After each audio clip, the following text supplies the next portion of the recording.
I don't know. I got a lot to think about, to be honest.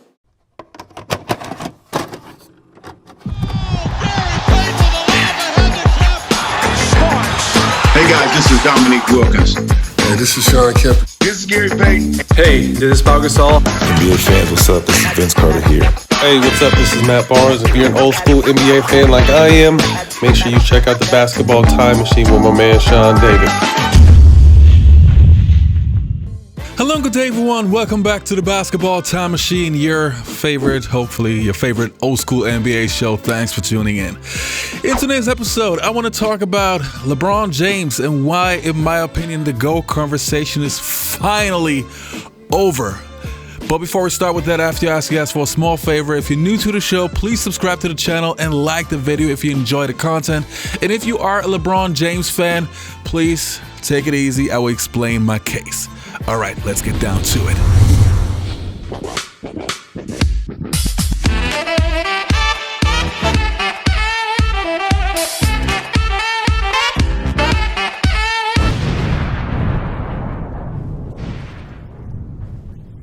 With free throws, Jokic again. He had 30 points, 14 rebounds, 13 assists. Last chance here for the Lakers. LeBron, that's no good. The fadeaway misses, 2-point shot, but the Lakers, 2-point game, but the Lakers would get it back. LeBron driving. LeBron gets it taken away. Look at the defense by Jamal Murray. Gordon there as well. They rip it away from him, and they rip away any hope of a Laker historic comeback. Denver, for the first time in franchise history, is going to the NBA Finals. LeBron and the Lakers swept in 4. So now it's official. The Denver Nuggets have swept the LA Lakers. And yeah, what do I think about that? Now, the first thing you got to know is I am not surprised at all. And I just want to say, I don't want to talk bad about LeBron James. I don't know him as a person. So everything I talk about now is being a basketball fan, talking about LeBron James, the basketball player. In my opinion, and this has been going on for so many years, I always felt that LeBron James can't win an NBA championship if he hasn't at least have 2 other NBA superstars next to him. And that to me was the reason why I never felt that the Lakers could even compete for an NBA championship because, well, as you remember back in the days when he was playing with Dwayne Wade and Chris Bosh, well, 2 other MVP type players. Then when he was playing alongside Kyrie Irving and Kevin Love, 2 MVP type players.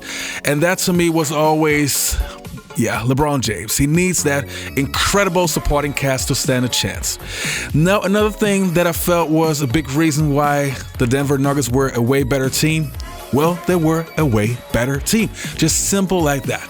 To me, the Denver Nuggets were a better team in so many different aspects. And Jokic, to me, even though I'm not 100% on board when it comes to him winning 3 MVPs in a row, and this is all kind of bullshit, but he is just a phenomenal player. And he's better than LeBron James is right now. Period. No question to me. I mean, that guy is a walking triple-double. He's an incredible passer, an incredible rebounder. He can score if he wants to. Super high basketball IQ. Jokic is the real deal. Now let's talk about Game 4. Now, obviously, LeBron James had a sensational first half. Even I, as a great Michael Jordan fan, have to admit LeBron James' first half was sensational. You knew LeBron would bring his A game.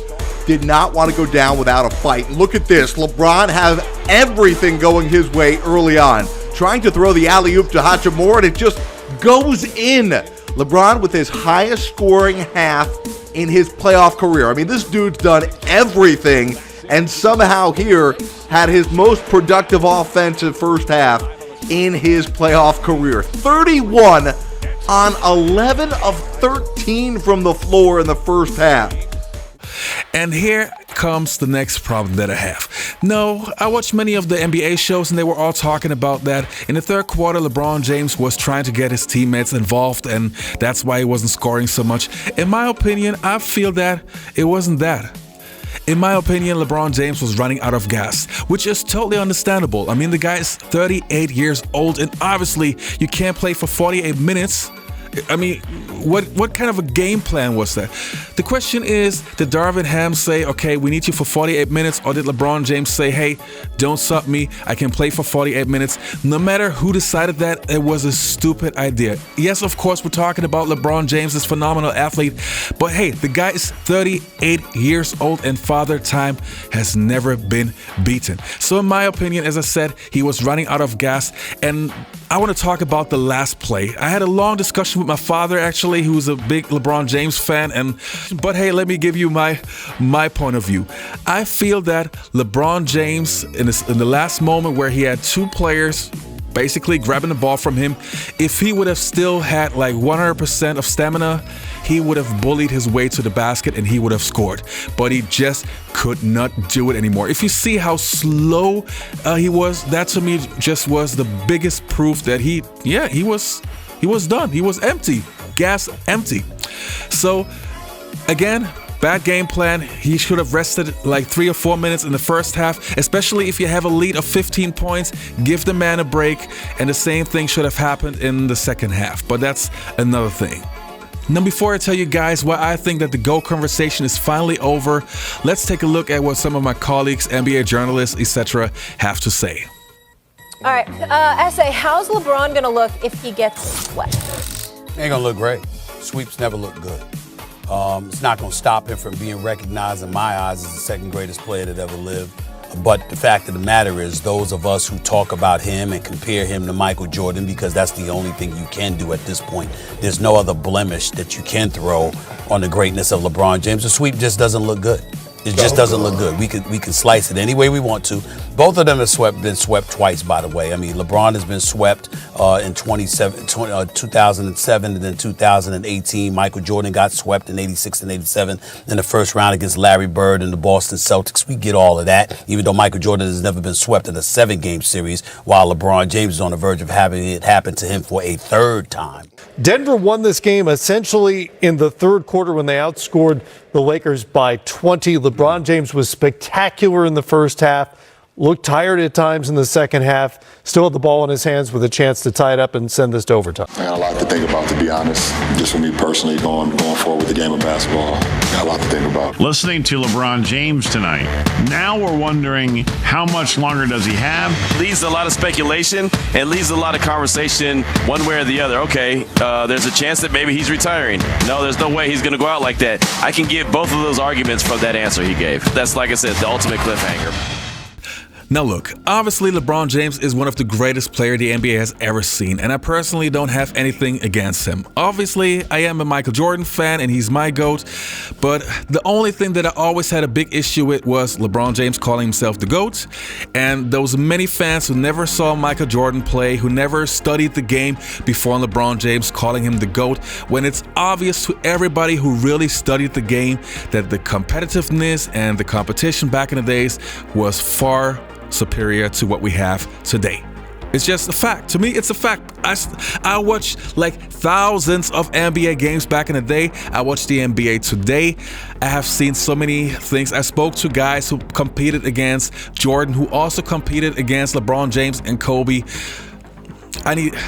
I know everything I need to know. Anyway, while in my opinion the conversation is over, LeBron James is still playing incredibly on a super sensational level, but he cannot win an NBA championship if he doesn't have two other superstars on his side. And if we go back to Michael Jordan, especially in his first three-peat, he was playing alongside Scottie Pippen, who was just emerging to being a superstar, who was an all-star player just at the beginning. He won an NBA championship in '91. He didn't have another superstar in '92. He didn't have another superstar in 1993.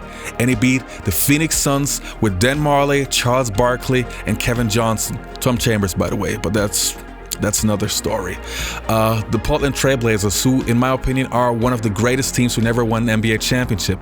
And the Lakers. Yes, of course, and truth been told, obviously the Lakers weren't the Showtime Lakers anymore. Kareem retired and it wasn't the same team anymore. That's why I don't count them. But the Phoenix Suns and the Portland Trail Blazers were the real deal.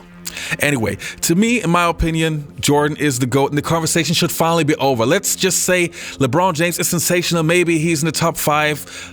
Who knows? Who cares? But don't call him the GOAT. Come on, people. If you love the guy, love the guy. But please analyze and study the game from back in the days. Please do your homework.